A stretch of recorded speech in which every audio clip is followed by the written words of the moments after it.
Di dalam hidup ini banyak hal yang kita lakukan untuk orang lain, bukan untuk diri kita sendiri.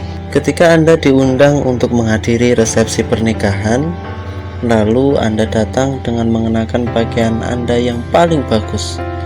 Sesungguhnya Anda melakukan hal itu untuk menarik perhatian orang lain, bukan untuk menarik perhatian Anda sendiri. Dan Anda akan senang bila Anda melihat mereka kagum dengan penampilan Anda yang bagus atau pakaian Anda yang indah.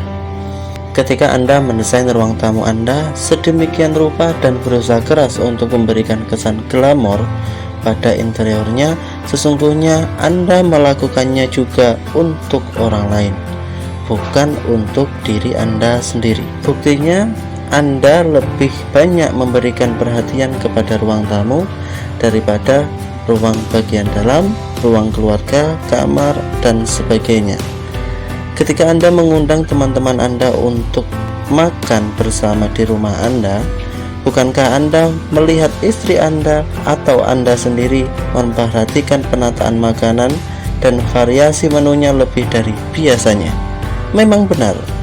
Dan semakin penting orang yang Anda undang, maka semakin besar perhatian Anda kepada makanan tersebut. Betapa bahagianya hati kita ketika seseorang memuji pakaian kita, dekorasi rumah kita, atau kelezatan makanan kita.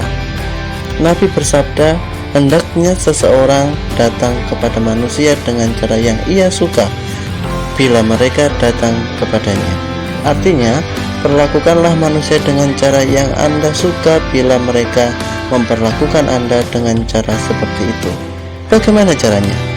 Kalau Anda melihat teman Anda memakai baju bagus, perhatikanlah dia, puji dia, ucapkan kata-kata yang berkesan seperti Masya Allah, wah Anda seperti pengantin.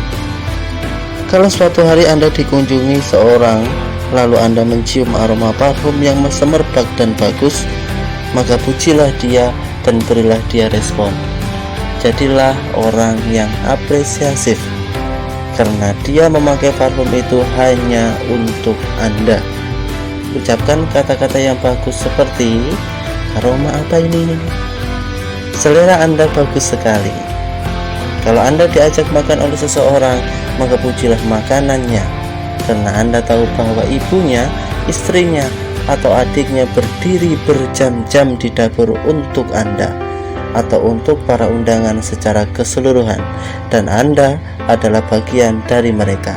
Atau paling tidak, dia sudah berusaha payah membawa makanan itu dari rumah makan atau toko kue. Jadi, ucapkanlah kata-kata yang membuatnya merasa bahwa Anda berhutang budi padanya dengan apa yang dihidangkan kepada Anda, dan merasa bahwa kepayahannya tidak percuma. Kalau Anda masuk ke rumah teman Anda, lalu Anda melihat perabot yang bagus, maka pujilah perabot tersebut dan pujilah seleranya yang tinggi. Tapi awas, jangan sampai berlebihan, karena bisa membuatnya merasa bahwa pujian Anda adalah ejekan. Kalau Anda hadir dalam pertemuan umum, lalu Anda mendengar seseorang berbicara secara spontan kepada hadirin yang ada, sehingga pertemuan itu menjadi hidup dan orang hadir merasa puas, maka pujilah dia dan pegang erat tangannya ketika bubar. Katakanlah padanya, Masya Allah, ini luar biasa. Terus terang kehadiran Anda membuat pertemuan ini terasa nikmat. Cobalah lakukan tips ini, pasti dia akan menyukai Anda. Kalau Anda melihat kejadian yang bagus antara seorang anak dengan ayahnya, ia mencium tangan ayahnya dan menyiapkan sendalnya, maka pujilah anak itu. Jadilah orang yang apresiatif. Kalau Anda mengunjungi adik perempuan Anda dan melihat perhatiannya yang besar kepada anak-anaknya, maka pujilah adik Anda tersebut dan jadilah orang yang apresiatif. Kalau Anda melihat perhatian teman Anda yang begitu besar kepada anak-anaknya, lalu caranya menyambut tamu yang luar biasa, maka jadilah orang yang pemberani dan apresiatif. Pujilah dia dan keluarkan semua kekaguman yang tersimpan di dalam dada Anda. Kalau Anda naik mobil milik seorang atau taksi, lalu Anda melihat kebersihan mobil itu dan mengamati cara pengemudinya yang baik, maka jadilah orang yang apresiatif dan pujilah dia.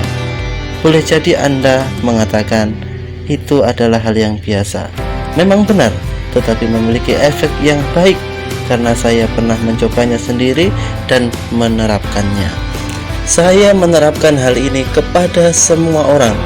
Mereka terdiri dari orang dewasa, anak-anak, karyawan, orang biasa, dosen, bahkan pejabat tinggi.